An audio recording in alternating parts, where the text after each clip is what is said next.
buenas tardes a todos, a todas.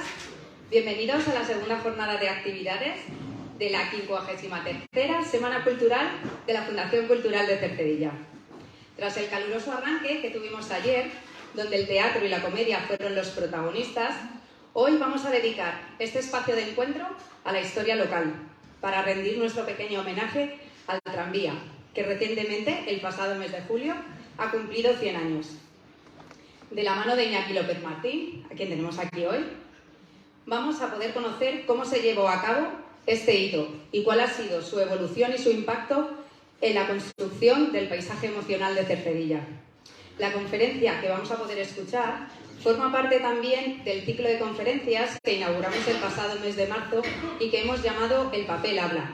Este ciclo de conferencias tiene como objetivo profundizar y ampliar numerosos artículos que se han ido publicando en la revista de la Fundación Cultural, El papel de Cercedilla, y que habréis visto seguramente en la entrada y que podréis adquirir por 5 € y así colaborar para que podamos seguir haciendo actividades como esta. Bueno, para dar paso a Iñaki, me gustaría contaros también brevemente, daros unos datos biográficos. Iñaki es parrao de nacimiento, es licenciado en Geografía e Historia por la Universidad Complutense de Madrid y la Universidad de Utrecht. Es investigador especialista en Historia de los siglos XVI y XVII, autor de varios artículos y colaboraciones en diversas publicaciones colectivas sobre historia de España, historia naval y nuevas tecnologías.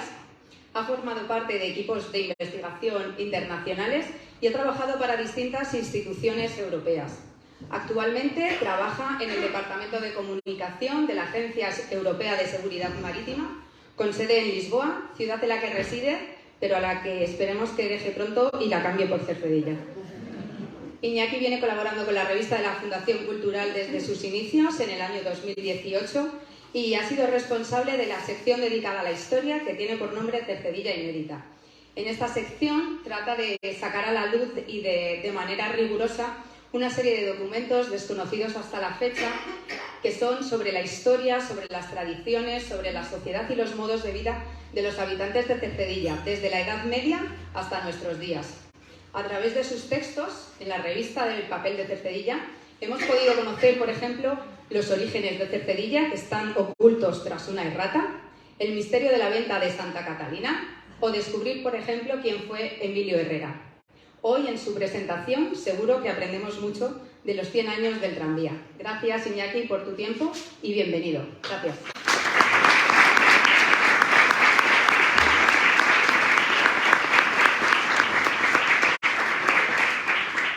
Buenas tardes a todos, ¿se me escucha? Sí. Bien, perfecto. Vamos a comenzar entonces. Bueno, lo primero agradecer tanto a Elena como a Jorge por la invitación y a la Fundación por organizar este acto, a vosotros por estar aquí, sobre todo porque hay otras cosas mejor que hacer una tarde calurosa de verano. Y bueno, pues vamos a hacer un viaje, os propongo un viaje que va a durar más o menos, espero, si no me entretengo mucho, 50 minutos, y en el que vamos a recorrer, digamos, la historia de Cercedilla, o mejor dicho, cómo el ferrocarril ha cambiado la historia de Cercedilla desde, digamos, sus orígenes, los últimos 125 años, hasta nuestros días. Evidentemente, es un tema muy amplio, voy a daros solamente unas pinceladas. Si queréis profundizar un poquito más, aunque va a ser bastante profundo, podéis adquirir la revista que está a la venta. Esto es una ampliación del texto que está a la venta en el último número del papel. Muy bien, para quien no lo sepa, y creo que más o menos todos os hacéis un poco la idea, hay tres momentos, tres fases en la historia del transporte ferroviario en Cercedilla. Una fase que es evidentemente la anterior a la inauguración del ferrocarril en 1888. Hay una segunda fase que es la electrificación, mejor dicho, la inauguración de un ferrocarril eléctrico de montaña. Y hay una tercera fase que sería el futuro. Vamos a intentar desgranar todas estas fases, pero para comenzar vamos a empezar por lo que es el principio. Os propongo que os intentéis abstraer. Lo sé que es muy complicado, porque Cercedilla, siempre lo digo, tiene una madre que es su relieve y su paisaje, pero tiene un padre que es el ferrocarril. Y el ferrocarril es un padre un poco peculiar. Es un padre que ha dejado heridas. Por lo tanto, vamos a intentar abstraernos, imaginar por un momento rápidamente cómo era Cercedilla sin sus taludes, sin sus catenarias, sin el balastro, sin los raíles, sin las vías. Imaginaros por un momento que estáis en una Cercedilla primigenia. No hay tren, pero sin embargo lo que tenéis es lo siguiente. Tenéis una zona muy importante de comunicación entre Madrid y sitios reales. Sitio real de Escorial y el sitio real de Balsaín la Granja. Estamos hablando de los siglos XVI al XVIII. Todo el mundo pasa por aquí. Cortesanos, mercaderes, presbíteros, obispos, soldados. Es un lugar de paso y un lugar fundamental en el que todas aquellas personas que pasan, que son muchas, y hacen una parada en un lugar muy determinado. Ese lugar determinado es la Venta de Santa Catarina. La Venta de Santa Catarina fue nuestra primera estación. Fue el primer lugar donde la gente de otros sitios llegaba aquí y se relacionaba con la gente del pueblo, se hospedaba, comía, dormía. Era un lugar de paso obligatorio y de parada obligatoria antes de cruzar el puerto de la Fuenfría. Sabéis que la venta aparece tanto en el Buscón, tenéis también personajes en obras de Cervantes. Es un lugar que todo el mundo conocía, es un lugar característico. Bien, ¿cómo era la Cercedilla del siglo XVIII? Es decir, ¿cómo era la Cercedilla antes de la llegada del ferrocarril? La Cercedilla del siglo XVIII era una localidad agrícola-ganadera, típica, como el resto de otras localidades, pero tenía una, bueno, aparte también tenía la peculiaridad de explotar el carbón y la madera, pero tenía una peculiaridad que es la que os he comentado, era un lugar de paso. Todo el mundo, prácticamente todo el mundo que se desplazaba entre el norte y el sur de la península en dirección de Toledo a Madrid y de Madrid a Segovia, pasaba por aquí, fundamentalmente. Lo cual le hacía tener un importante sector servicio, ventas, mesones, tabernas y alojamiento de viajeros, se alquilaban camas. Y es algo que vamos a ver que se va a repetir en la historia, ¿no? Bueno, pues como podéis ver, una población de 800 habitantes donde había más animales prácticamente que personas. Va a ocurrir un hecho fundamental a partir de mediados finales del siglo XVIII. Y el hecho fundamental es que estos lugares reales, que hasta ahora habían estado comunicados por un camino real que atravesaba el puerto de la Fuenfría, va a ocurrir lo siguiente. Se van a abrir dos nuevos pasos. Se va a abrir un paso el puerto de Guadarrama en el año 1749 y un segundo paso en 1788 el puerto de Navacerrada. ¿Para comunicar qué? Para comunicar Madrid, los sitios reales, el sitio real de San Lorenzo del Escorial, con el palacio ya en el siglo XVIII de la Granja. Bien, Cercedilla va a quedar, y esto es literal, y se ve en las fuentes, al margen de la historia. Aquella pueblo en realidad, con 800 habitantes era un pueblo, por el que circulaban muchas personas, va a dejar de serlo. La venta se va a cerrar. Cercedilla va a solicitar la apertura de una nueva venta en el nuevo camino. Lo que hoy conocemos como el Ventorrillo fue de hecho un ventorro. Y ese ventorrillo, quedaros con el lugar, porque es muy importante para lo que sigue en la historia. Sin el Ventorrillo no hay ferrocarril eléctrico y vais a ver por qué. Los viajeros que dejan de pasar por Cercedilla nos ven como una realidad distante. Hay un texto muy bonito que, bueno, lamentablemente no lo podéis leer. Lamentablemente no lo podéis leer porque la resolución es muy baja, pero que viene a decir, es un texto de Washington Irving, de su diario, que era uno de esos viajeros que iba de Madrid a la Granja, que viene a decir poco más o menos que sí, el camino es muy bonito y ahí abajo, en el fondo, en el valle, hay unos pueblitos muy bonitos con bonitas casitas e iglesias. Eso es lo que somos nosotros para los viajeros, un lugar de no paso. Se nos ve desde lejos, desde la distancia. Por cierto, la acuarela que veis es de Rafael Monleón Torres y es una verdadera joya, ya hablaremos de esto en un futuro. ¿Cómo era el transporte antes de la llegada del tren? Pues el transporte se hacía, el transporte de viajeros, entiendo, bueno, y de mercancías, el transporte de viajeros se hacía en diligencias, de mercancías con carros de bueyes, evidentemente, con recuas y carros de bueyes. Las diligencias eran fundamentales porque unían de nuevo aquellos caminos que se habían creado de tierra batida y que permitían un viaje, digamos más cómodo y homogéneo, pero aún así eran unos viajes larguísimos, se tardaban horas. Un viaje de Madrid hasta aquí podía tardar 12, 14 horas y corrías riesgos, podías ser asaltado y podías simplemente enfermar. Hay muchos documentos de gente que muere durante el viaje. Se crea a mediados del 19 se crea se abre un servicio de diligencias por el puerto de Navacerrada y precisamente tanto en la Fonda Real como en el Ventorrillo van a parar a hacer parada y fonda y cambio de caballos. Bien, Esos viajes, como digo, eran muy lastimosos, muy penosos. Polvo, traqueteo, lugares angostos.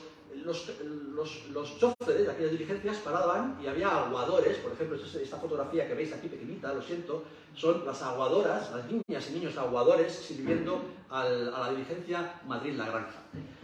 Otros lugares de parada de postas, era fundamental e importante, era Guadarrama, justo enfrente de la Fuente de los Caños.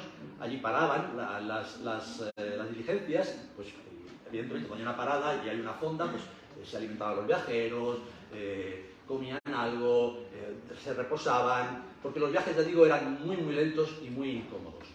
Siempre Guadarrama, también en el mismo lugar, esto ya en el 1900. ¿Qué ocurre? A mediados del siglo XIX, o principios del siglo XIX, empieza algo que habéis estudiado todos en el colegio, hemos estudiado todos en el colegio, que es la revolución industrial. La revolución industrial, el maquinismo, va a cambiar por completo la manera en la que se viaja. Evidentemente, todos sabemos y hemos oído hablar del Barcelona-Mataró, como el primer ferrocarril que se inauguró en España en 1848. Lo fundamental es que estos ferrocarriles, curiosamente, si os fijáis en la diapositiva, aunque a lo mejor no se ve, en 1851 se abre un ferrocarril, que es el conocido Tren de la Fresa, que comunica Madrid con Aranjuez. Qué casualidad, ¿no? La capital con un sitio real. Raro, ¿no? Es lo mismo, exactamente el mismo modelo que hemos visto de comunicación antes. Es decir, la comunicación privilegiada va a ser entre lugares muy concretos. El ferrocarril va a ser usado al principio por los nobles, por la realeza. De hecho, va a haber trenes reales. En el año 61, es decir, 10 años después, se abre la línea Madrid-Villalba-El Escorial. Qué curioso, de nuevo, ¿no? Es decir, Madrid comunica con un sitio real. Y empiezan a fantasear los ingenieros de la época con unir el Escorial, Madrid y el Escorial, la línea Madrid-El Escorial, con La Granja. Pero son fantasías, obviamente. En este momento, con la llegada del ferrocarril a Villalba, la sierra está muchísimo más cerca. En 1 hora y media, 2 horas a lo sumo, llegas a Villalba y te puedes permitir el lujo de, estando en Villalba, pues desplazarte en diligencia, un corto trayecto, llegar hasta, pues por ejemplo, hasta las estribaciones de Guadarrama, o de Manzanares, al Pedrete, y de hecho va a ser así. Los viajeros van a empezar a descubrir que hay un lugar allí, a 1 hora y media, 2 horas, donde pueden ir a cazar, pueden ir a darse unos paseos, pueden ir a recoger insectos. De hecho va a ser el paraíso de los entomólogos, de los botánicos. Van a empezar a frecuentar ese tren que llega hasta Villalba y luego se van a desplazar pues, con caballerizas hasta lo que es la sierra. ¿Qué ocurre? Claro, estas personas que empiezan a desplazarse y venir aquí con la idea de darse un paseo, de recoger unas muestras, van a necesitar hospedarse. Y curiosamente, es muy pequeño, lo siento, pero ahí a la derecha de la pantalla, lo que tenéis es el primer anuncio de alquiler de una casa en Cercedilla. Y dice así: en Cercedilla, provincia de Madrid, a 2 horas de la estación de Villalba, se alquila una bonita y cómoda casa de recreo para temporada de verano. Este es el primer anuncio. Este anuncio es 1 año anterior a la inauguración del ferrocarril. Es decir, ya nuestros paisanos están viendo que hay negocio. Es decir, a ver, tenemos una serie de personas ahí que vienen y hay que empezar a hacer caja. Estas personas, y probablemente el más conocido de todos ellos, y seguramente vosotros habéis oído hablar de él, es Francisco Giner de los Ríos. Francisco Giner de los Ríos es el padre de lo que se llama naturalismo pedagógico. Es una idea, bueno, sabéis que es uno de los fundadores o de los promotores de la instrucción libre de enseñanza. Él tiene la idea de que hay que salir al campo a experimentar con la propia experiencia, la naturaleza, la experiencia empírica, de conocer pues, las rocas, las plantas, de convivir en grupo. Bien, y en un texto del año 86 de Francisco Giner es muy interesante porque dice: subamos por ejemplo desde la estación de Villalba, es decir, está hablando de cómo ir a la sierra, vámonos a Villalba en tren. Dice, allí tenemos Cercedilla. Dice, jamás os podré olvidar la puesta de sol que allá en el último otoño vi con mis compañeros en número de excursión. Dice, allí estábamos en plena naturaleza. Y luego dice, que es lo más importante: no hay que emprender una peregrinación a los Alpes, ni a Sierra Nevada, ni a los picos de Europa, sino soportar solo 1 hora y media de ferrocarril, 2 de diligencia, y estaremos en un lugar que cualquier madrileño tardaría más en recorrer hasta su casa. Estamos de nuevo con ese concepto, ¿no? Descubrir esa proximidad, esa naturaleza. La naturaleza hasta ese momento había sido algo lejano y hostil. Ya no lo va a ser. ¿Recordáis que hemos dejado el ferrocarril en Villada? Bien. ¿Y ahora qué? Hay una lucha, un debate político, institucional y de poder entre dos capitales españolas, entre Ávila y Segovia, por hacerse con la primera línea que iba a perforar, porque de hecho se habla así, que iba a perforar la Sierra de Guadarrama. Por motivos que no vienen al caso, Ávila se lleva el gato al agua en 1863 y establece la primera línea, por unos criterios que ahora no son interesantes. Sin embargo, Segovia no va a desistir, Segovia va a seguir insistiendo en que tiene esa necesidad y va a esgrimir siempre la carta de la granja, ¿no? Bueno, claro, podemos ir hasta Segovia, o de Segovia los reyes pueden ir cómodamente a la granja. Y de hecho, se van a hacer ya a partir del año 1854, se van a hacer 3 estudios posibles sobre dónde perforar. Un lugar era Canencia, otro era el propio puerto de Navacerrada, y el lugar que gana el concurso, o la idea, el concurso de ideas, es precisamente el que tenemos hoy en día. ¿Por qué? Porque era el que subía la colina de la manera más suave posible y en el que había que hacer menos perforación. Tened en cuenta que estamos hablando de túneles, en concreto de tablada, de más de 2 kilómetros de granito. Bien, los encargados de hacer estos trabajos van a ser los llamados carrilanos. En el año 1884, la Compañía de Caminos de Hierro del Norte gana el concurso, digamos la licitación, y empiezan los trabajos. Los trabajos empiezan en el 84, van a durar hasta el 88. Durante ese periodo, un grupo de trabajadores, que son llamados los carrilanos, van a protagonizar uno de los episodios más notorios que van a marcar más la memoria colectiva del pueblo, probablemente hasta la Guerra Civil. Es un episodio que, bueno, por suerte contamos todavía con algún vecino que de manera oral le ha llegado hasta él. En concreto es un episodio en el que los trabajadores, que eran gente, pues, la tía Cirila, que es quien ha contado esta historia, los llamaba presos del rey. Todo esto, la persona de la que estoy hablando es de Ángel López Ladero. Ángel López Ladero es un vecino nuestro que es la última persona probablemente viva que ha oído de sus abuelos y de sus tíos y de sus familia la historia. Pues estos presos del rey llevaban a cabo una serie de digamos, salvajadas. Robaban las hortalizas, entraban a los corrales y ordeñaban las leches. Total, hubo un encuentro al más estilo de las bandas de Nueva York entre la gente del pueblo y estos carrilanos, que se saldó con un muerto, cuyo cadáver, por cierto, nunca apareció. Y bueno, de hecho, una de las peleas, nos consta, a pedradas, tuvo lugar en esta cuesta. Ellos eran 250 personas, estaban en la dehesilla, venían al baile, molestaban a las chicas del pueblo y hubo peleas. Es el famoso episodio de los carrilanos, del que digo, para mí es uno desde el punto de vista antropológico, uno de los episodios más interesantes de este pueblo de la época. El 29 de junio de 1888, finalmente se termina lo que es el ferrocarril, la construcción del ferrocarril. Ese ferrocarril va a seguir una línea, como digo, continua hasta penetrar en Segovia a través del túnel de Tablada, que todos conocéis, que tiene casi 2 kilómetros 300. Bien. ¿Qué es lo que ocurre? Si os fijáis en el detalle, el lugar donde se establece la estación, en 1888, en ese lugar no hay absolutamente nada. Hay 3 molinos, el molino cominero, el molino Rebollar y el molino del Campo. Poco distante, la ermita de Santa María y algunos pajares hacia los arroyos y las tuertas. No hay nada más. El pueblo, mejor dicho, la zona de la estación en ese momento, y lo que muestro aquí son unas fotografías que son anteriores al año 1900, muestran exactamente lo que era ese lugar. Lugares de cultivo, huertos, linares, pastos para vacas y para bueyes, colmenas encima del molino, del actual molino. En ese lugar no había nada. La única edificación que existía es la que conocimos como Villa Pilar y Carolina.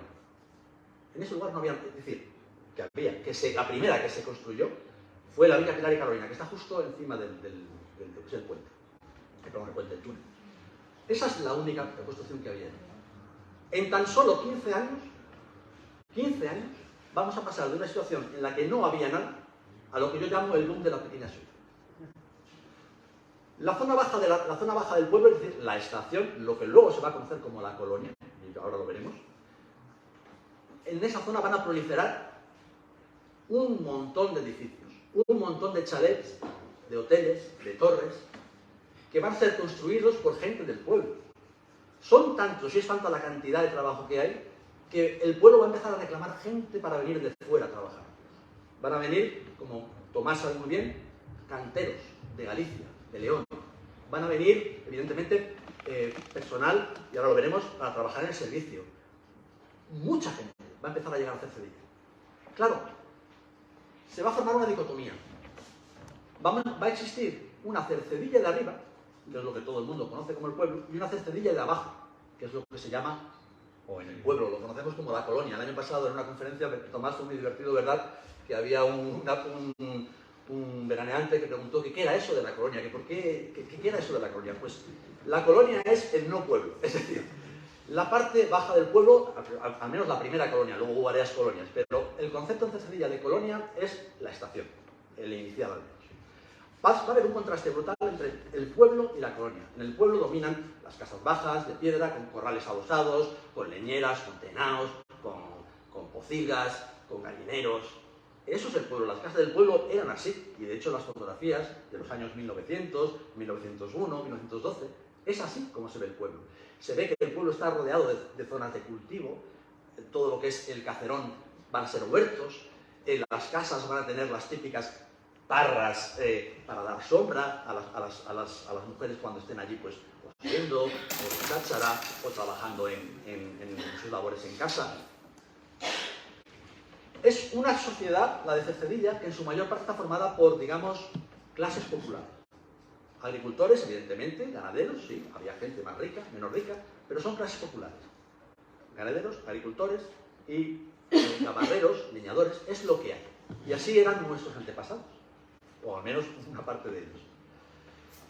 Claro, en ese pueblo del que estoy describiendo, justo a la llegada del ferrocarril en el año 1909, 2/3 partes de las mujeres y prácticamente la mitad de los hombres eran analfabetos. Esto va a ser fundamental para entender que se van a confrontar con una nueva realidad, los nuevos vecinos, la colonia. Cuando uno ve las fotografías de la colonia, de los elementos de la colonia, evidentemente dices, Dios mío, ¿pero qué es esto? Es un contraste brutal entre aquellos nuestros antepasados y aquellos vuestros también antepasados. A lo mejor alguno de ustedes, alguno de vosotros es descendiente de alguno de estos miembros de la colonia que vamos a ver. Aquí tenemos a Carlos Frigola Palavicino, barón del Castillo de Chilén, con su esposa María Patrocinio, marquesa de Salinas y amigos. Veraneantes habituales en Cercedilla desde 1894. Al lado tenemos, posando, la familia Canalejas, la familia de José Canalejas, presidente del Consejo de Ministros, es decir, lo que sería el presidente del gobierno en aquella época. Al completo, posando en el año 1910. 2 años después, como sabéis, sería asesinado. La familia Canalejas compró la casa en la estación en el año 1901. Es muy interesante, yo este dato no lo sabía, el padre de Canalejas era ingeniero de caminos. De hecho, hizo ferrocarriles. Con lo cual había una complicidad entre los Canalejas y los ferroviarios bastante aguda y se ve en unas fotos que vamos a ver ahora, algunos no las vais a poder ver, pero bueno. ¿Quiénes eran estos personajes? Pues eran personajes fundamentalmente de 3 tipos. Los primeros, estoy hablando de la colonia inicial, la colonia que llega antes de 1917-20. Son políticos y hombres de Estado. Tenemos al presidente del Estado, tenemos a Eduardo Cobian, 3 veces ministro, una vez de Hacienda, 2 de Marina, Salvador Canals, que era el subsecretario de Presidencia del Consejo de Ministros, y a varios senadores, diputados. Esa es una extracción. La mayor parte de ellos eran nobles o de extracción noble. Tenemos un segundo grupo, que son los ingenieros. De hecho, son los primeros que llegan son los ingenieros. Gente que trabajaba para el ferrocarril y dice, espérate, aquí se vive muy bien, vamos a invertir. Muchos ingenieros. Otro grupo son los médicos. Muchos médicos. por cuestiones de salud y demás, se van a desplazar hasta Cercedilla inmensos médicos, lo cual va a cambiar incluso los hábitos de salud de los propios habitantes del pueblo, porque muchas veces, pro bono, estas personas, como caridad, acudían durante el verano, pasaban consulta a estas personas del pueblo. Vamos a tener a Emilio Serrano, compositor, a Matilde de Lerma. Matilde de Lerma, esta señora es una soprano súper conocida en su momento. Venía de la Scala. Ha cantado en el Teatro San Carlos de Lisboa, donde yo vivo. Para esta señora, valga el inciso, un antepasado mío fue su cocinera y tenemos bastantes anécdotas sobre ella. Carlos Fernández Shaw, poeta y dramaturgo, pero seguimos, Francisco Ruano, José Buscundú y Bolinaga, que era el director del Conservatorio de Atenas, músico, hacían conciertos en estas casas que hemos visto de lujo. Los hermanos Ardavín, Fernández Ardavín, Crótido de Simón Martínez, propietario del Cafeto, una de las principales empresas de café del momento. La marquesa de Casalópez, propietaria, heredera de la chocolatería de Matías López, la segunda fábrica de chocolate más grande en ese momento de Europa, después de la de Cátula. Estos eran nuestros vecinos, los nuevos vecinos. Renuncio a leeros la lista porque son inmensos, pero visto que tengo ahí a la concejala de Cultura, yo creo que es una deuda que tenemos con Cercedilla, hacer el inventario de la primera colonia de Cercedilla. Yo aquí, en este cuadro, solo he puesto algunos. Hay de todo. Algunos de ellos son vuestros antepasados, y me consta. Aquí están los Serrano, los Monsalve, los Mau. Son gente que sigue por aquí. Importante. En el año 1894, los vecinos son 1000. La colonia, 600. Es decir, ya estamos a ver esta idea que siempre ha tenido, que la población de Cercedilla se duplicaba durante el verano. Ya está ocurriendo. Y estamos hablando de recién inaugurado el ferrocarril. Bueno, pues estas casas de lujo, de esta gente de lujo, necesitan una serie de servicios. ¿Y qué servicios van a ser estos? El primero y fundamental que se hizo fue el servicio de agua corriente. El servicio de agua corriente con una mina que se llamó la mina del Lecharón, no sé si lo habéis visto, vale la pena verlo, es un edificio... un edificio que debería ser catalogado, yo creo, porque tiene una importancia para el pueblo. Por cierto, se hizo durante el mandato de mi bisabuelo, no es por presumir, pero bueno, ahí está. Se hizo también para mantener condiciones higiénico-sanitarias este local donde estamos, el Matadero Municipal, también durante su mandato, por cierto. Poco después se haría el Salado de la Fonfría, la Plaza de Toros, la Fábrica de la Luz, ya durante el mandato de Pantaleón de Francisco, otro alcalde muy activo. Todas estas mejoras, ¿para qué? Para dar servicios a estas personas nuevas que venían. ¿Cómo se va a beneficiar el pueblo de la llegada del ferrocarril? ¿Qué beneficios va a traer? Pues, para empezar, puestos de trabajo. Lo principal va a ser, y algunos de vosotros, también me consta, sois hijos de guardeses o de parte de la servidumbre de algunas de estas fincas. Yo también. También tengo antepasados que han sido guardeses de fincas. Pues, por ejemplo, es muy bonita esta fotografía de Pachalo, donde se ve la servidumbre de la finca Pilar y Carolina. Es maravillosa, con su chofer, con sus amas su cocinera, sus amas de llaves, el servicio, ¿no? La fotografía de al lado es incluso más interesante. La autora de la fotografía es Amparo Canalejas. Retrata el servicio de su casa. Y hay un niño, hay un botones ahí. Hay un señor mayor, que sería el guardés del jardín. Es muy interesante. De verdad, estas fotos son oro en paño, y la desgracia es que están a la venta en internet, concejala, y no son postales. La gente piensa que son postales, no son postales, son fotografías. Los Canalejas hacían fotografías y luego escribían en ellas para mandárselas a sus parientes. Son únicas, son piezas únicas, y están todas en internet a la venta. Otro grupo que se benefició de la llegada del ferrocarril, obviamente, son los ferroviarios. Generaciones y generaciones de ferroviarios han llegado aquí. Tanto a servir en el ferrocarril de Madrid a Segovia, como posteriormente en el ferrocarril eléctrico, como vamos a ver. ¿Qué se ofrecía? Se ofrecía un servicio de viajeros. Y esto es algo que se va a repetir cuando veamos el tren eléctrico. ¿Qué tipo de servicio? Pues el servicio de transporte fundamentalmente a residentes. Pues si tienes un tren, te puedes desplazar hasta Madrid. Es una cosa que no existía. Ya no es el viaje aquel de 10 horas en diligencia, o como han hecho antepasados míos, de prácticamente 2 días en Buey hasta llegar a Madrid.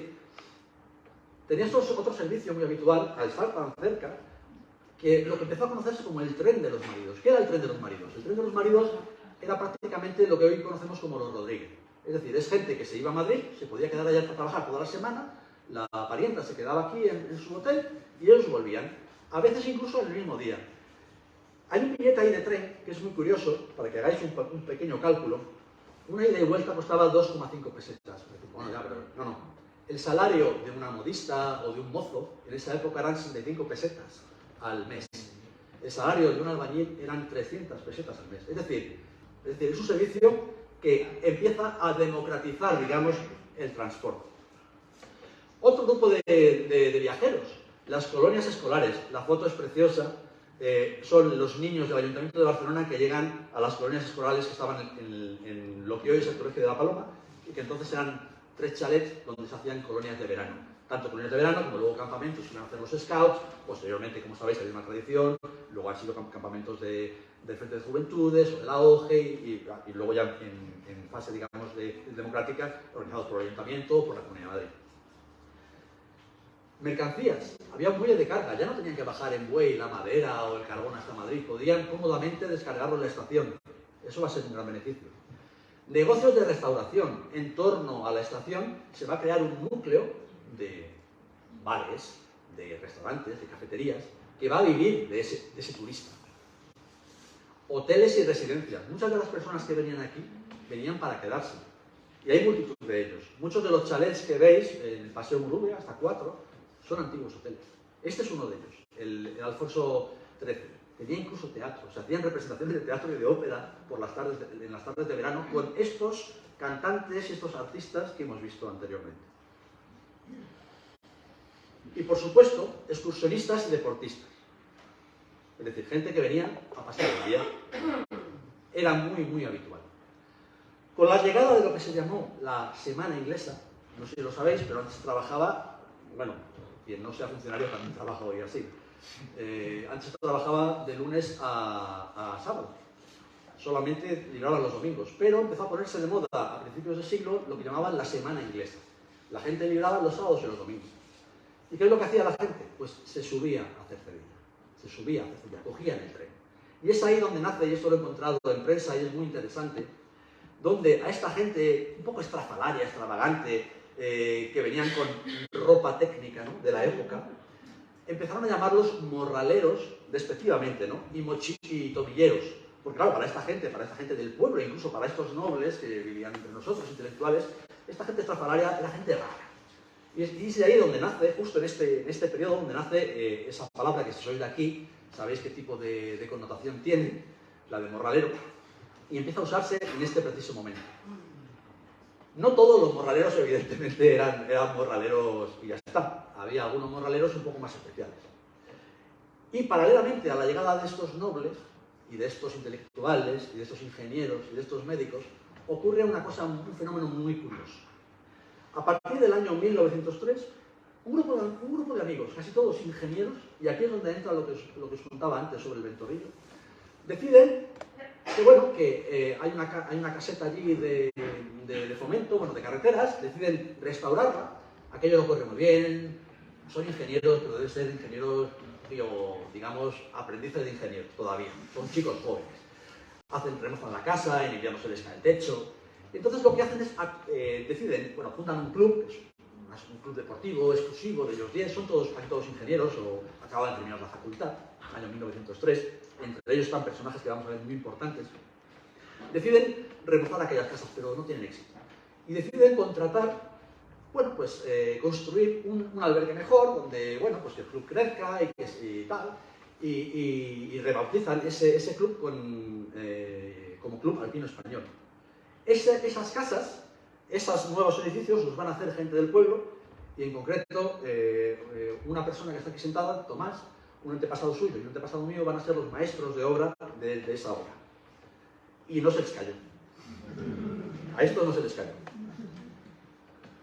Claro, el auge del excursionismo al Ventorrillo conlleva que hay que llevar a la gente desde la estación hasta el Ventorrillo. Y la ruta que se seguía y habitual era todo lo que es la la calle principal, subir desde la estación, en mulos o burros, porque estas personas no andaban, es decir, hacían deporte pero no andaban, se les subía. Habéis oído siempre la historia de Eleuterio Arias, ¿no? Que fue uno de los primeros en alquilar su burro para subir, su burro que se llamaba Vinagre, para subir esta gente al Ventorrillo. Luego, de hecho, se quedó como guardés. Es un fenómeno que se va a reproducir mucho. Gente de Cercedilla que se va a quedar como guardés, o como bedel, o como técnico de mantenimiento de estos clubes. Esto se va a repetir y va a tener una influencia muy importante luego en el puerto de Navacerrada, porque muchos de esos chicos van a ser los futuros esquiadores, porque claro, se pasaban allí todo el día. Esto por un lado, en el Ventorrillo. En otro lugar, en la Fuenfría, surge primigeniamente el Club de los 12 Amigos, que va a transformarse en la Real Sociedad Española de Alpinismo, Peñalada.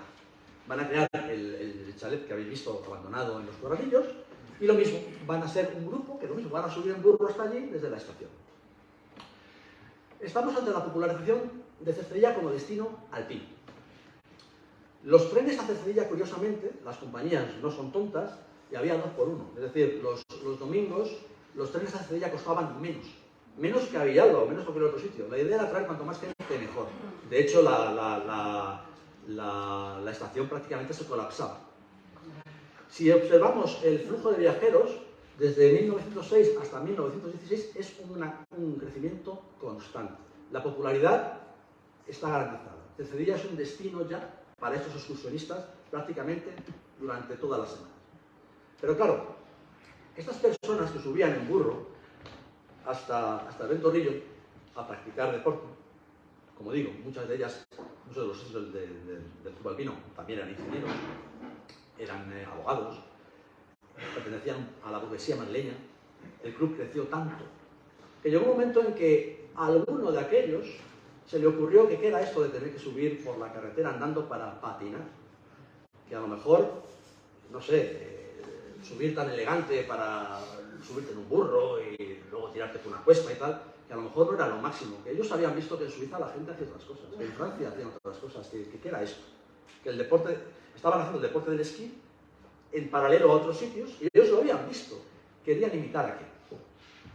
Es en este momento que un grupo de personas, amigos todos ellos, Carlos Lezcano, uno de los precursores del esquí en España, Manuel Amezúa, también precursor del esquí, Ernesto Benito Llorente, Torroba, Eduardo Sánchez Roldán, Manuel Torroba y Goicoechea, y un señor que se llama José Aguinaga Keller, junto con otro señor, que lo dejo para el último porque veo que en la sala hay algún aficionado del Atlético de Madrid, que sabrá decirme quién es don Manuel Rodríguez y Arzuaga.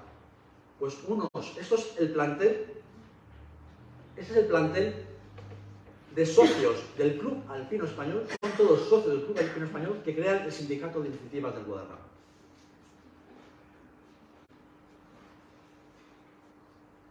Estas personas, todas deportistas, deciden que aquello de coger el tren y subirse andandito hasta el Ventorrillo o en burro, que no.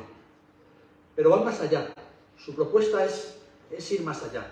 Quieren construir un ferrocarril, sí, hasta el puerto de Navacerrada, donde han visto que están las mejores pistas para trinear y para patinar.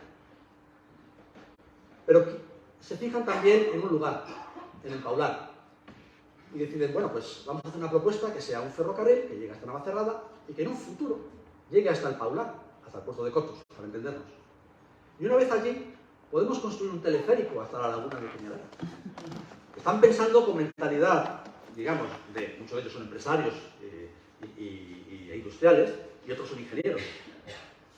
Y más allá, podemos terminar de construir esa red alpina y conectar este ferrocarril con la granja. Y llegar incluso hasta la Gargantilla de Lozoya, hasta la carretera de Burgos, y hacer una red de trenes alpinos que recorra toda la Sierra de Guadarrama.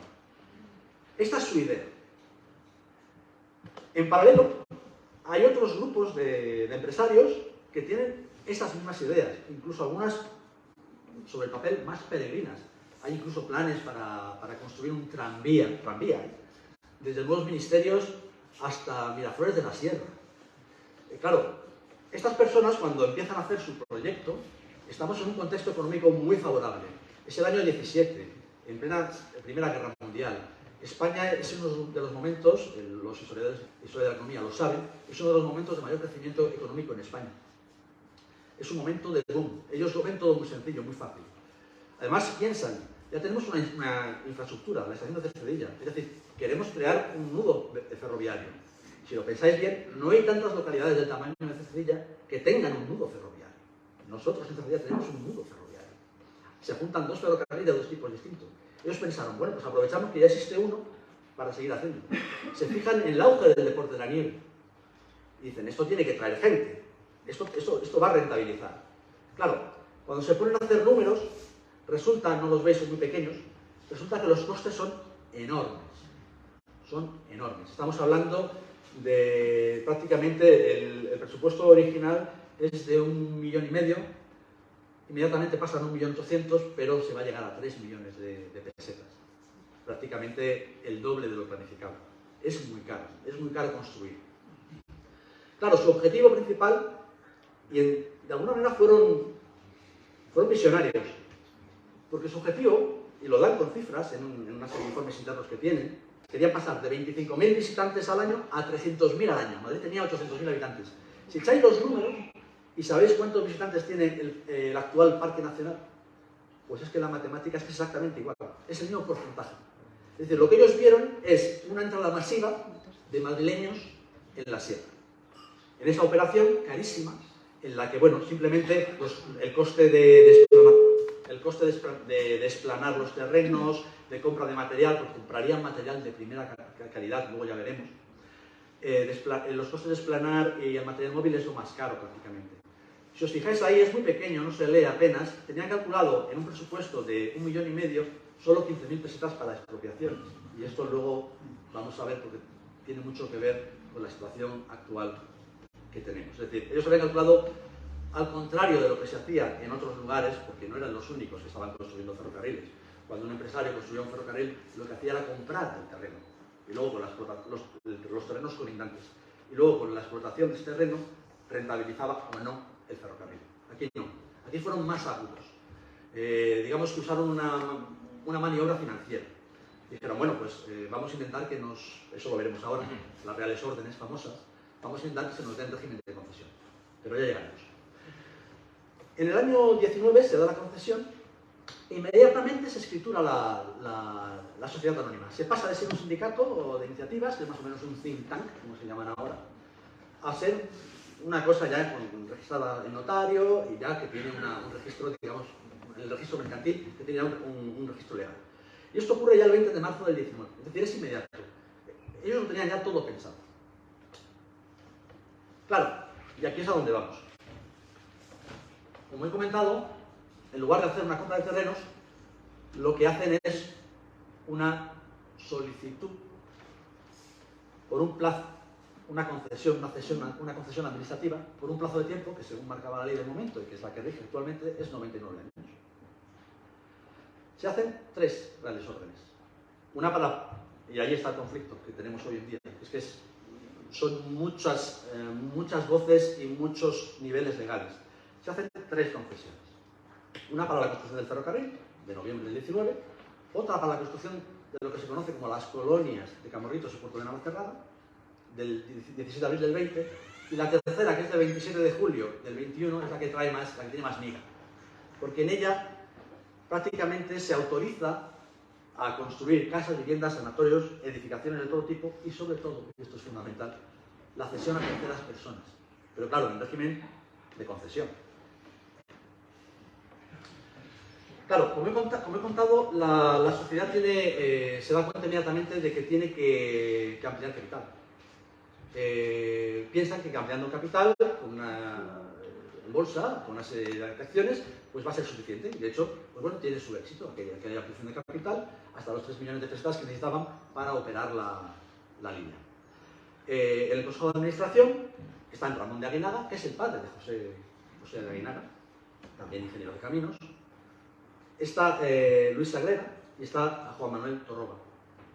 Tanto Luis Agreda como Juan Manuel Torroba, el vicepresidente y el secretario, también son miembros del Club Alpino, que es una constante que se da. El primer director de la línea es Manuel Lucini, que, como sabréis, es el primer propietario de lo que se conoció como el primero, que es el primer chalet de Camporritos.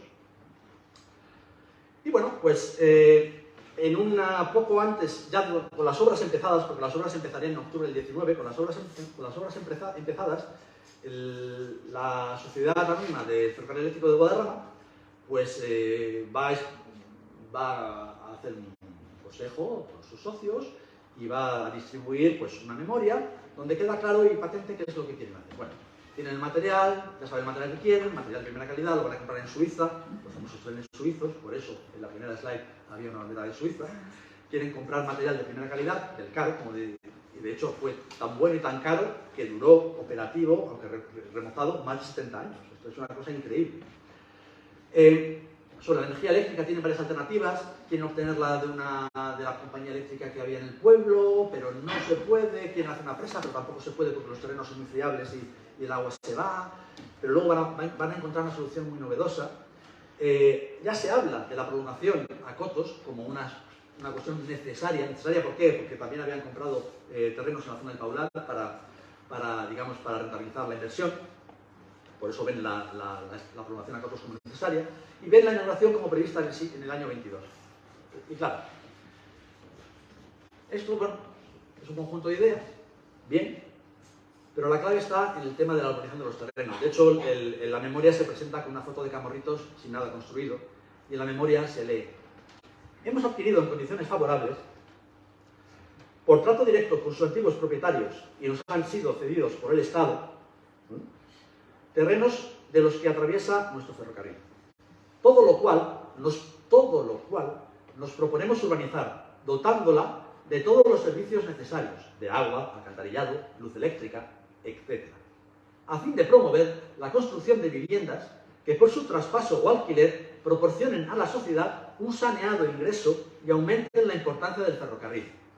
Por crearse a su alrededor esos núcleos de población. La aceptación de esta oferta de casas de campo por parte del público ha de ser magnífica, pensando en la ventaja de dar el mayor impulso posible a esta obra de urbanización. El Consejo ha iniciado ya, y a este fin se ha construido una carretera paralela al ferrocarril que pone en comunicación las colonias con la carretera general, la carretera de Camporritos, y permitirá el acceso en automóvil de los propietarios a sus casas. Y se ha hecho ya la parcelación completa de los terrenos de la senda. Está claro cuál es el objetivo aquí, es decir, financiar el ferrocarril con la venta de terrenos. Las obras van a comenzar, como digo, en el año 19, aunque bueno, se van a paralizar inmediatamente porque en Cercedilla, como sabéis, en invierno nieva. Y de hecho, no va a ser hasta el año 21 que van a empezar en serio. Se van a instalar las catenarias, las vías. Se va a pedir el alcalde, Pantaleón de Francisco, va a pedir autorización. Se da cuenta inmediatamente durante la fase de construcción, se da cuenta inmediatamente de que no hay un apeadero en el pueblo y lo solicita en el lugar que todos conocéis como el apeadero. Y este es el escrito que está ahí central, la solicitud de construcción de un apeadero. Y luego se va a proceder con la expropiación, que como digo, va a ser una expropiación en la zona urbana, va a ser una expropiación muy sencilla, porque van a ser muy pocas casas. Y de hecho pongo la foto esta aquí a la derecha porque es muy significativa. Al fondo de donde se construye el apeadero, al fondo a la izquierda, estaba la casa de los antepasados de nuestra vecina Esther, la propietaria del asador de Ángel. Y nos ha contado que, claro, se le hizo un canje, se le hizo un cambio. El ayuntamiento le cedió en cambio la antigua botica, que es el actual asador de Ángel, a cambio de, bueno, pues digamos, de tirar abajo su casa y que allí se hiciera el apeadero que estaba justo al fondo de esta foto a la izquierda, donde hoy está, hoy en día, desde hace poco, la policía. Pues ahí vivía nuestra vecina Esther. Entonces, siempre que vayáis al asador de Ángel, pues recordad que estáis tomando una comida muy buena porque los actuales propietarios se mudaron a esta zona del pueblo. Bueno, se mudaron, les obligaron a mudarse, pero a mí la propia Esther me ha dicho, salimos ganando. Bueno, Como os he dicho, uno de los ejes de construcción va a ser la colonia de Camorritos, ya lo hemos comentado, el primer chalet de Lucini. En el año 25, la foto de la derecha es del ingeniero y aviador Emilio Herrera con su familia en Camorritos. Hay solamente una edificación, no hay prácticamente nada. Y llega el gran día, de lo que estamos celebrando hoy, ¿no? El 12 de julio de 1923 tiene lugar la inauguración. La inauguración es por todo lo alto. Viene Su Majestad el Rey, viene el ministro de Fomento, viene el gobernador de Madrid. La foto que estáis viendo son todas las autoridades esperando la llegada del rey, en teoría a las 5, como visto se retrasó, llegó a las 6, y como comentábamos ahora en la tertulia antes de comenzar, no llegó ni siquiera en tren. En tren vino el obispo y alguna delegación del Ayuntamiento de Madrid. El rey vino en coche.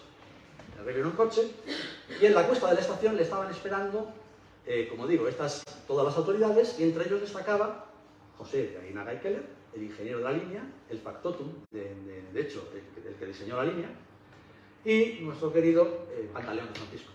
Ahí están los dos, junto a las autoridades, esperando la llegada del rey. Enfrente de ellos, justo enfrente de donde ellos están en este momento, estaban estos niños. Estos niños, esta es la clase del año 25, la foto de fin de curso del año 25. Como sabéis, había dos cursos, uno de niños y uno de niñas, pues este es el de niños. Del año 25, ahí están todos los niños del pueblo. Estos niños, 2 años antes, porque efectivamente 2 años antes justo, estaban agitando sus banderitas a la llegada del rey de España. Entre estos niños estaban, probablemente, algunos de los antepasados de esos que hay aquí, y seguro, porque me lo han contado, mi abuelo y mi abuela. Allí estaban en la estación, esperando la llegada del tren. Bueno, pues ese día se montó un tren especial, que es el famoso tren que veis engalanado con los colores de Suiza, la bandera de Suiza y de España, con unas ramas de pinos, con unas guirnaldas. En la foto no se ve bien porque es pequeña, pero al fondo hay un arco, ¿no? El arco de entrada. Los reyes entraron con un arco triunfal, hecho probablemente de pino, por lo que se puede apreciar. Y se montaron en unos coches de material suizo de primera calidad. En Suiza, tan solo hace 10 años, es decir, 10 años antes de esta explotación, estaban habiendo explotaciones similares con trenes de calidad que, por cierto, en abril he tenido la oportunidad de ver algunos de ellos todavía funcionando, que resulta increíble, trenes del año 1905 en función, y los han mantenido y los usan como motivo turístico, evidentemente. Y bueno, con la magia de la inteligencia artificial que está tan de moda, pues aunque la pantalla es pequeña, es una pena, nos vamos a trasladar al interior de uno de estos trenes. Esta fotografía está coloreada, este es el color probable que tenían esos trenes. Son unos trenes, sí, solamente tenían segunda y tercera clase, pero son unos trenes cómodos, a pesar de que se vean así, de madera. Todo lo que es la carrocería es de madera, por cierto. Luego se recarrozaría en un futuro. La cabina del conductor, el pasillo tiene levantada la trampilla de acceso para las baterías. Estas fotos son de la casa Brown Boveri, que es el constructor. Son unas fotos preciosas. Y llegaron hasta el corazón de la línea, subidos en este tren, toda la comitiva. El corazón de la línea, aunque muchas personas piensan que Siete Picos es una estación, no. Siete Picos no es una estación, no es ni una apeadera. Siete Picos, de hecho, es una subestación eléctrica. Se la conocía como casa de máquinas. Es el corazón de la línea. En este lugar es donde Aguinaga había ideado el lugar perfecto para suministrar de energía a toda la línea. En principio, compró una serie de artilugios de última generación porque creía que iba a tener acceso a una presa para generar corriente a partir de una presa de agua. No pudo ser así, y ahora veremos el porqué. Y de esta foto llamo la atención sobre dos aspectos. La primera es que, está la casa de máquinas, que es el edificio principal. Luego tenéis a la derecha en la foto, tenéis lo que es la casa del factor. Ahí vivía gente, es decir, ahí vivía gente, y ha vivido gente hasta que ha funcionado como casa de máquinas. Y subían y bajaban, pues andando, o en el tranvía, como fuera. Y otro detalle que quiero marcaros en esta foto, y es algo que me está volviendo loco, y llevo 3 años buscándolo, 2 años buscándolo, todavía no lo he encontrado, pero voy a dar con ello. Ahí hay un operador cinematográfico. Se ven muchísimos periodistas con sus cámaras de fotos, sus cajas con cámaras de fotos, pero he consultado a un experto en la materia y me ha dicho: Iñaki, eso es una cámara de cine, eso no es una cámara de fotos. Es decir, esto existe. Mi última oportunidad de encontrarlo es en Palacio, a ver si damos con ello, pero como novedad tengo que deciros, igual os la doy más adelante, que he encontrado otra película, pero no es esta. Dentro de esta casa de máquinas, como digo, estaba un motor diésel, Atlas Polar, que es la solución que se encontró porque no había suministro eléctrico, al menos inicialmente, y un alternador, siempre de la marca Brown Boveri, que era la creen de lo que había en ese momento. Y dado que se había comprado ya un rectificador de vapor de mercurio, que es esta máquina que tenéis aquí, por cierto, es exactamente la misma que había en la casa de máquinas, esta la podéis ver en el Museo del Metro, en Madrid. Toda esta maquinaria, y lo comento en el artículo, se desguazó en el año 85. Una pena, porque de no haber sido así, Cercedilla, hoy en día, para los frikis del turismo, digamos, industrial, sería un destino de primer orden, porque tenemos una casa de la luz, una fábrica de la luz para uso civil, y existiría, si no hubieran desguazado las máquinas, una casa de la luz para transporte, para uso de transporte. Una pena, no es así, pero es una idea que sería, bueno, bonita a lo mejor recuperar, no lo sé. Este rectificador, de hecho, es el primero que se instaló en España. Es decir, ahí donde estaba el dinero. Ahí estaba donde estamos el dinero, como digo, en el material de primera calidad. Siguieron, subieron hasta el puerto de Navacerrada. Cuando llegaron al puerto de Navacerrada, pues bueno, la comitiva se adentró en el puerto de Navacerrada en una construcción que el sindicato, la sociedad anónima del ferrocarril, con la cual quería atraer el público, que era el Hotel Victoria. Estaba todavía en obras. Y allí le sirvieron un lunch. No sé cómo ni por qué, o sea, en qué sentido, porque estaba en obras realmente, no se inauguró hasta un año y pico después. Se dice, o he leído en crónicas, que a la reina, por cierto, estamos el 12 de julio, si os fijáis, esta gente va con abrigo. Eso lo digo por los negacionistas del cambio climático. A la reina le robaron el abrigo. Apareció. Hubo un momento de pánico en el protocolo porque desapareció el abrigo de la reina.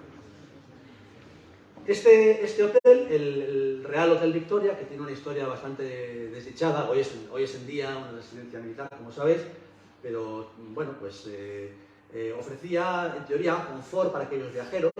De hecho, empezó a publicitarse, si os fijáis, es el único edificio de la zona. Como sabéis, los primeros edificios de la zona fueron el hotel y la capilla.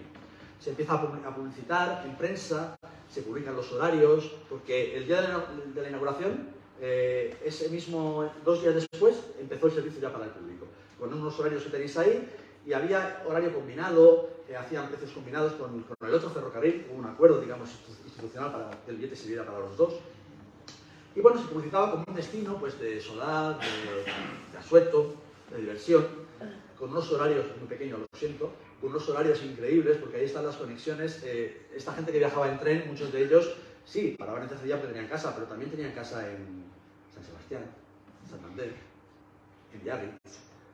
Y ahí están las conexiones del tranvía con los trenes que vienen de San Sebastián, de Santander.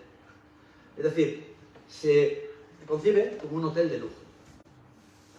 En realidad, lo que va a ocurrir es que a raíz de esa construcción de ese hotel que pertenecía al ferrocarril, lo que va a surgir alrededor de ese espacio, inmediatamente, los clubes van a ver una posibilidad de tener allí sus residencias equivalentes a las que tienen en la Fuenfría o el Ventorrillo.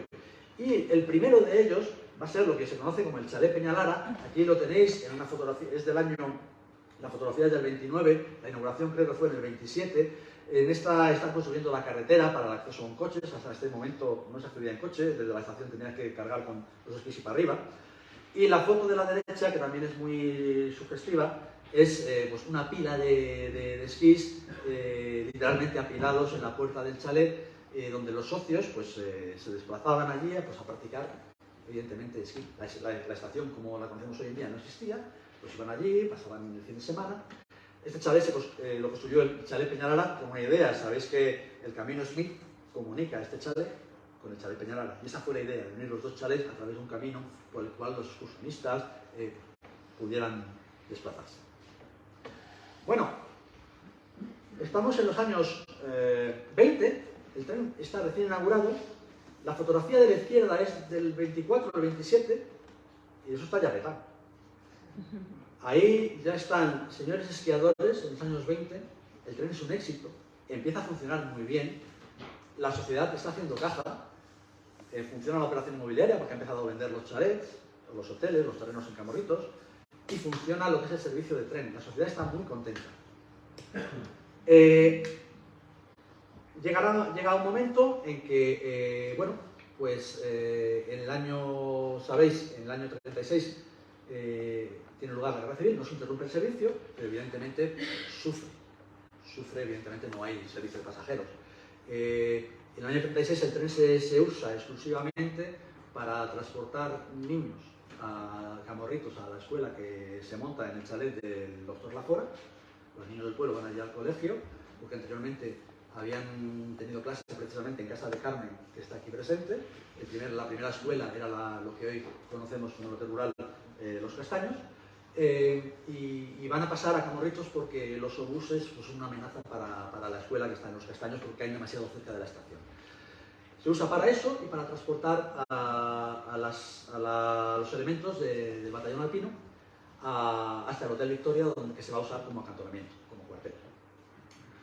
Bueno, tal era el éxito que la compañía había ya comprado nuevos trenes, es decir, no se pudieron entregar porque entró el vista de la guerra civil y se quedaron allí en las cocheras, en Madrid, pero se entregaron inmediatamente después, en el año 40. A partir de ese momento, tanto años 20 como 40, el tren funciona, y os lo podéis imaginar por qué. El tren es una manera excelente de llegar hasta el puerto de Navacerrada si lo quieres es pasar un fin de semana o practicar esquí o darte un paseo. En ese momento el coche no es habitual, no todo el mundo tiene el coche, sobre todo el acceso en vehículo propio pues no era lo más adecuado. En ese momento los trenes van atestados y hablo con conocimiento de causa.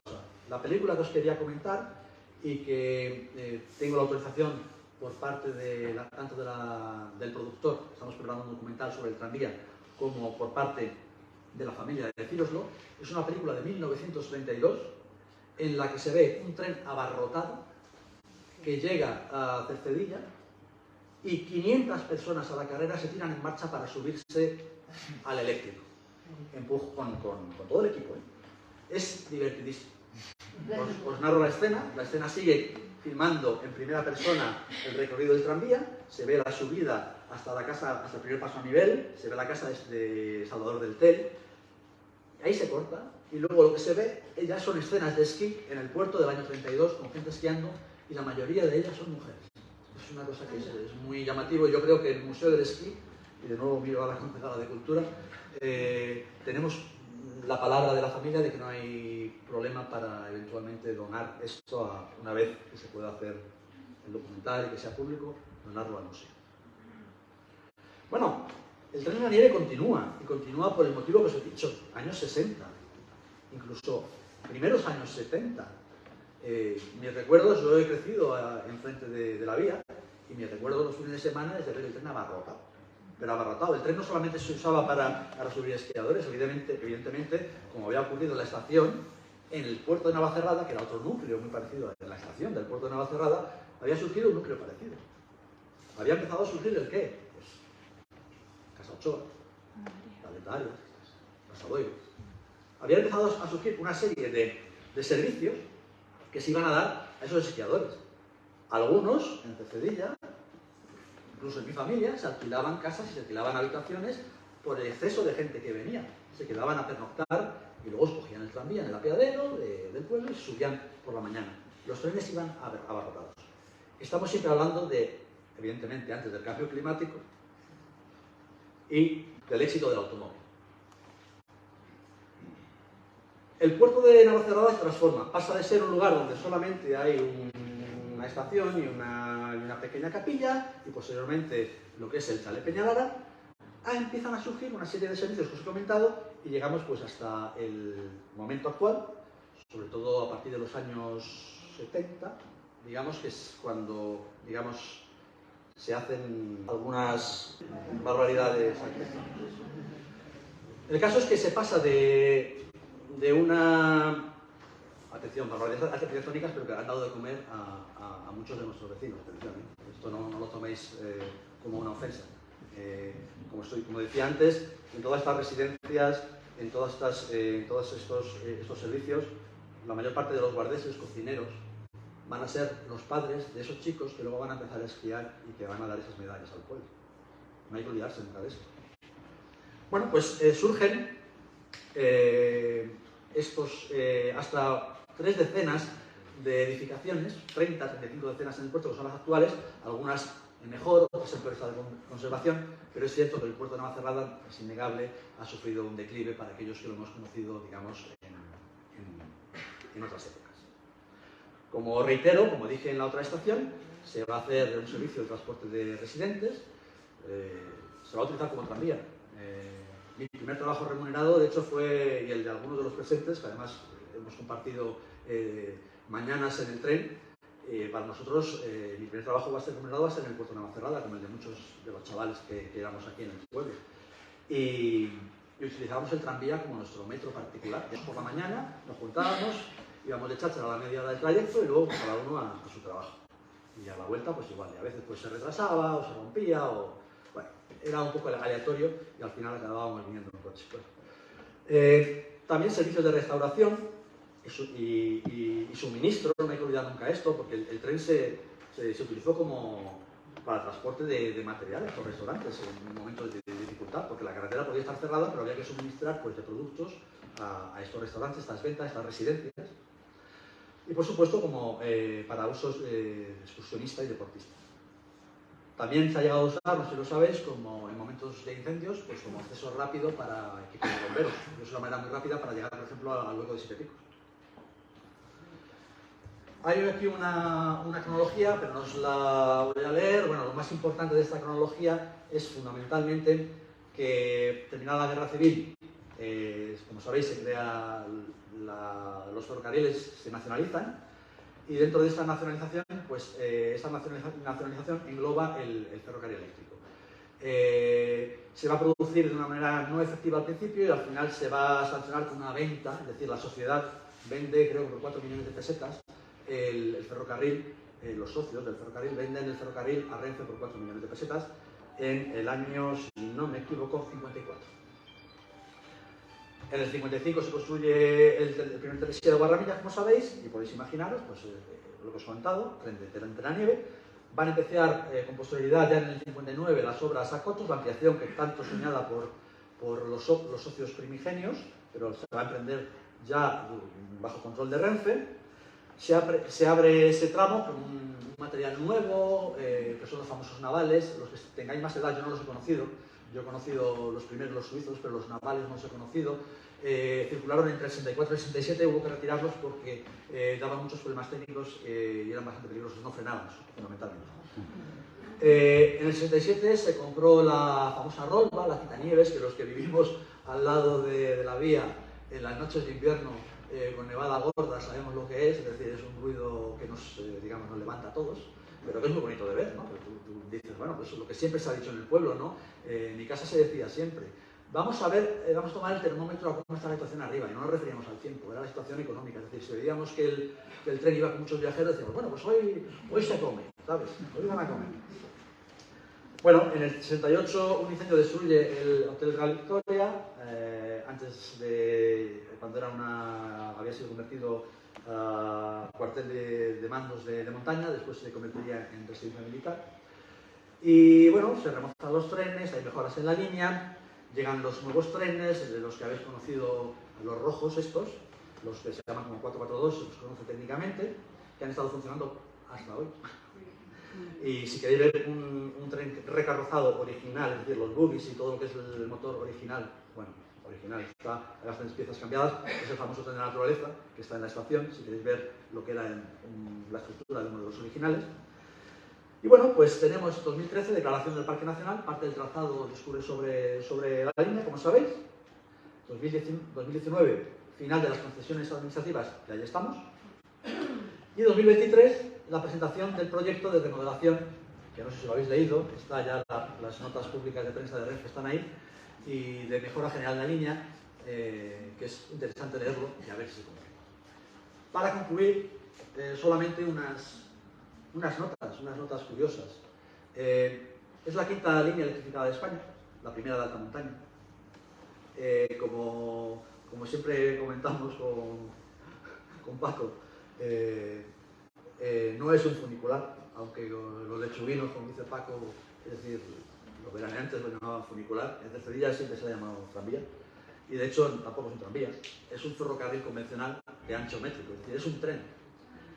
Y bueno, otra curiosidad, la estación de Cotos, que está a 1818 metros de altura, es la segunda estación más alta de España, pero de un tren convencional, de un ferrocarril convencional, es la más alta de España. La primera es la de Nuria, pero es un tren de cremallera, entonces bueno, pues otra medallita que nos podemos poner. Y la más interesante para mí, y de hecho yo creo que merece incluso por parte de Renfe una pequeña placa, porque es que esto es único, con una pendiente de 70 milésimas, que es el equivalente al 7%, tiene el tramo con mayor pendiente de la red de ferrocarril en España. Esto es algo que mucha gente no lo sabe. Es decir, no hay ningún ferrocarril en España que tenga ese desnivel. El único que se le acerca es la famosa línea de Ópera, lo que antes era el ferrocarril, el ramal de Ópera, que lleva a un 5%. En Suiza los hay con más, pero no mucho más. Y esto es algo único que yo creo que, bueno, para los frikis ferroviarios eso me consta porque eso me lo han contado a mí los frikis ferroviarios. Los frikis ferroviarios pues tiran fotos, la foto que veis es la señal que indica que hay un desnivel del 7%, y este desnivel está pues exactamente aquí, en la parada del tranvía. Y uno de los motivos, no sé si lo sabéis, por los que el material viejo dejó de parar en esa parada es porque desgastaba bastante el material tener que arrancarlo justo en el lugar con mayor pendiente. Y bueno, hasta aquí hemos llegado más o menos con la charla. Para mí, habiendo crecido a pie de pista, a pie de vía, como se dice, para mí, cuando Elena comentaba lo del paisaje emocional, para mí el tranvía forma parte de mi vida. Es lo que, entre comillas, he mamado desde chiquito, lo que me ha despertado los domingos cuando había vuelto tarde a casa, y digamos que es la parte menos agradecida, pero también es el medio de locomoción que he utilizado, donde, bueno, pues he hecho mis juegos, he jugado en la vía mucho, como imagino muchos de vosotros que habéis vivido en la zona. Y bueno, en realidad también los verdaderos protagonistas de esto son los ferroviarios. Algunos de ellos los podéis ver aquí. Algunos de esos ferroviarios se reeducaron, vinieron a servir al ferrocarril convencional y luego se reeducaron y se reformaron para servir en este, ya que estaban aquí. En una de las fotos se ve a Máximo, que se le conocía como Narizotas, era un revisor. Estas son fotos del año 32. En otras se ve a un cadenero, porque para quien no lo sepa, en Cercedilla tenemos una neopalabra, o usábamos una neopalabra, no se llamaba guardabarreras. En Cercedilla el guardabarreras se llamaba cadenero. Y bueno, pues ahí tenemos a uno de ellos, tenemos a personal de Renfe, y ellos son los verdaderos protagonistas de esta historia. Agradeceros la presencia y si tenéis alguna pregunta, pues...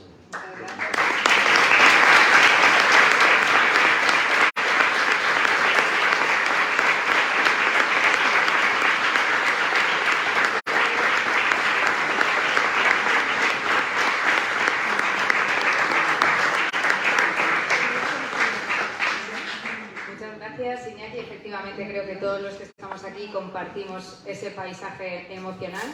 Y aunque no has cumplido el pacto de los 50 minutos, no sé si alguien quiere hacerle alguna pregunta o compartir alguna... Hola, buenas tardes. Felicidades y gracias por esta reconstrucción histórica para quienes no hemos podido vivir esos antecedentes del eléctrico del Guadarrama. Quería, más que hacer una pregunta, pedir una opinión, una valoración. Precisamente con relación al proyecto de regeneración o de rehabilitación de la línea que hemos visto ya publicada en fase directamente de licitación para iniciar en breve la ejecución de obras. Hemos visto las notas de prensa de Adif y a mí, por lo menos particularmente, me ha llamado poderosamente la atención publicada en el mes de mayo, que ordena la demolición inmediata de los apeaderos del pueblo, o sea, el apeadero principal, y del de Las Heras Los Castaños. También me ha parecido especialmente doloroso que, habiendo habido dos plenos posteriores del Ayuntamiento donde se han estado tratando temas relacionados con la línea y con la renovación de la concesión de ocupación de los terrenos, no se haya hecho ninguna mención a ese asunto, que a mí me parece de alguna manera la conversión definitiva del tren en algo que exclusivamente se ciñe a tren turístico, porque de alguna manera retirará la posibilidad de los vecinos del pueblo de poder utilizarlo tanto para la conexión con el tren convencional o para la unión entre los extremos, digamos, de los núcleos de población de la estación y del propio puerto de Navacerrada con lo que es el centro del pueblo. Esa es mi opinión, pero vamos, me gustaría como persona nacida en el pueblo y que ha reflexionado y que ha estudiado la línea, su valoración. Bueno, lo primero y fundamental, yo soy historiador, no soy un político, y entonces, claro, evidentemente yo te puedo dar mi opinión respecto hasta donde sé y hasta donde conozco la legislación. El apeadero del pueblo con la actual normativa es inviable. No puedes tener un acceso a un vehículo, en este caso a un tren, a partir de una carretera. Es decir, tiene que haber, por lo que he leído, una separación física. Entonces, bueno, este es uno de los motivos. Sin embargo, sí que soy de la opinión, como tú, que es una pena que a la hora, claro, evidentemente suspendes las dos paradas que están más próximas al núcleo de población, como dices, efectivamente tienes razón, eliminas la posibilidad de que pueda ser utilizado por personas del pueblo como método de transporte. En este pueblo, no lo olvidemos, el tranvía se ha usado como medio de transporte por personas, ya sea por ocio, pero también por personas de edad. Yo he visto apearse enfrente de mi casa a personas que hacían el paseo, ahora en las tardes, se bajaban hasta la estación, se daban sus vueltas, tomaban un cafetito y luego se subían en el tren. Eso lo he visto. Comparto tu opinión. A lo mejor no he puesto la última diapositiva, pero evidentemente aquí hablo de qué futuro tiene el ferrocarril eléctrico y qué futuro hay para Cercedilla. Y para mí es evidente que hay y esto hablo aquí ahora con los políticos que están en la sala, algunos que no los veo, sin gafas, existe una necesidad de colaboración y acuerdos institucionales. Es evidente. Y por desgracia, lo que se transmite, al menos a la opinión pública, es algo que no parece así. No parece que se esté colaborando. Y yo creo que si nuestros mayores fueron capaces, en situaciones mucho más adversas, de sacarle, digamos, una rentabilidad y darle un futuro al pueblo, ¿por qué no esto? No os he puesto esta diapositiva, porque tampoco me quería enrollar, pero es muy significativa. Esta es la evolución de población de Cercedilla, desde el siglo XVIII hasta nuestros días. Hasta los años 70. La primera flechita es cuando se cierran los caminos, bajada de población, para mantenimiento. La siguiente flechita es la que me interesa. Con la apertura del ferrocarril, Cercedilla se convierte en la capital de la sierra, al menos en términos demográficos. Y con la apertura del ferrocarril eléctrico, Cercedilla se renueva como la capital de la sierra. La cuestión es si tendremos una tercera oportunidad, porque evidentemente cuando hizo entrada su majestad del coche, a partir de los años 60, con la construcción del túnel y con la generalización del uso del vehículo propio, los trenes murieron y lo sabemos. En los 80 los trenes iban vacíos, tanto este como los trenes a Madrid. Se popularizó, antes de la entrada en vigor del abono transporte, el tren lo utilizaba poca gente. Yo eso lo viví. Yo creo que tendríamos que darnos esa tercera oportunidad que comento, pero es una cuestión para los políticos, no para mí. Yo puedo dar mi opinión, nada más.